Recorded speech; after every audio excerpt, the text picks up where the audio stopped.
We are gathered here to honor the life of Thane Krios. Thane touched each of our lives in different ways. The Counselor knew him as a hero. The Normandy's crew knew him as a brother in arms. And others as a father devoted to his son. Though his life took him to very dark places, Thane cared for the better angels of our nature. He once said that he first felt love for his wife when she stepped in front of an assassin to save someone she didn't even know. And when he knew his death was close, he chose to die doing nearly the same thing. Also for someone he didn't even know. Just as he loved his wife for it, I still love him for it. And I don't think that will ever change. Would anyone else like to speak? What I remember about Thane was his confidence. He told me once about how he remembered everything, even every mistake he made. If I did that, I'd be a nervous wreck. Thane kept it under control.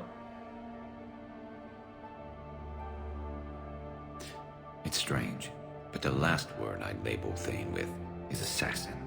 And we covered each other in firefights. That makes him a partner. Thane's last stand was important. But let us also remember why Thane left the Normandy. To keep his son away from a life of crime. Deeds such as these do not go unnoticed by the universe. They echo in all who hear them. That is why I am here.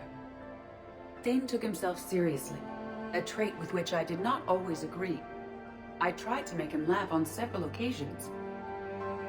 But what I interpreted as a lack of humor was masking a great effort.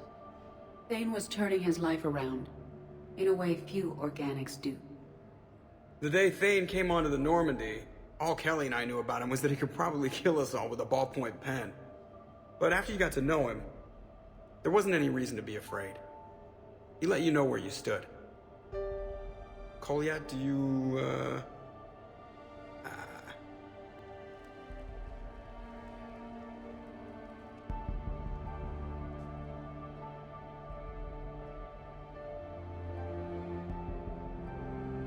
When I was little, I thought my father had it all figured out. He said men must be loyal to their friends and dangerous to their enemies. But when he prevented me from hurting someone, he had changed. He said enemies and ego are not as important as loved ones. I didn't want to hear it. I was lost. I called him a hypocrite in 1,000 different ways. Said that he was going soft. Now, I think maybe he did have it all figured out. That's all I can say. If anyone would like to continue, we'll be here. Looks like people are starting to clear out. Commander, thank you for holding this event. In time, it will be a good memory. I don't know if I'll be as philosophical about it. It's still kind of raw. I understand. If you will excuse me, I should take this opportunity to speak with the Counselor. About what? He is feeling grateful, and I want to point out there are some Solarian biologists who need funding. If anyone would be able to create a breakthrough in the treatment of Keppel syndrome, it would be them. If you need someone to hold the Counselor's feet to a fire, I'm there. I appreciate the offer, but Counselor Valorn has recently orated about funding science during wartime. My odds are good.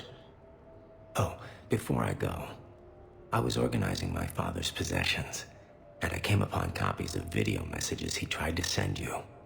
I sent them to your extranet address. I hope they help, more than they hurt. Until we meet again, Commander.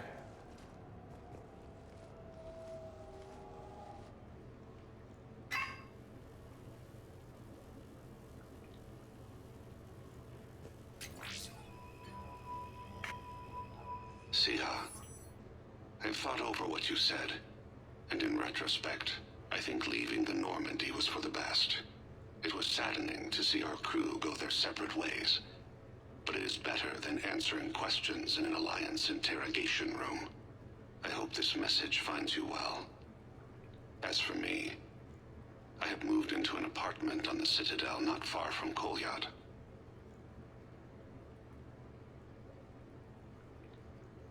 I think the first attack I had frightened him. Perhaps I shouldn't have said that. I don't want you to worry or feel guilty that you are not with me. Just face it bravely. I know you are good at that. I love you. I hope the Alliance listens. Keep in touch.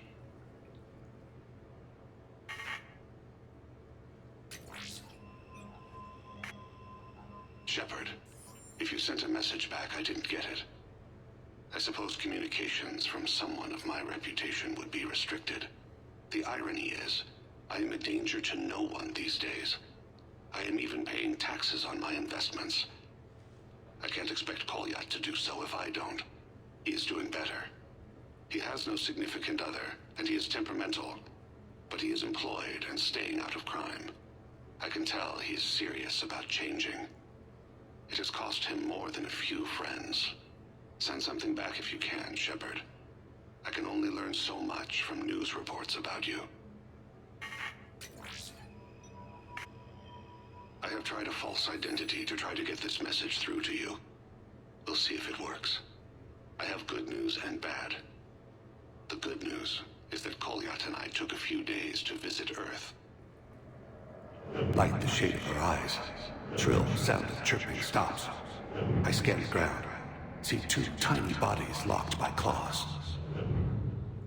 Excuse me. As I was saying, we saw a beautiful sunset in New Mexico, and a scorpion eating a cricket. I wish you could have joined us. The bad news is, I fainted and struck my head. Kolyat has convinced me to stay at Huerta Memorial on the Citadel. I will be there from now on. I still don't want to die in a hospital, but it's where the doctors are. And Kolyat. I love him. That means I must trust him. Goodbye, Shepard. Let me say that now, in case I cannot later. Sia, I have prepared emails, sent videos, even composed paper letters. I know this will not reach you, but it must be said. I once had no reason to live. Then suddenly, I had two. You and Kolyat. Circumstances keep us apart, so Kolyat takes much of my time, but I don't know if it's obvious to humans. Fist slams the table. She comes to me, fingers cool and soothing. Thane, be alive with me tonight. I cannot forget you. That is what humans say. With us, it is a state called Tufira. Lost in another. It can consume us. In case you are in the same pain, I want to say, you have only made my life better. You gave me you, Kolyat. Even the Omega-4 relay made me feel purposeful. We are alive, Sia. And when we are not, I will meet you across the sea.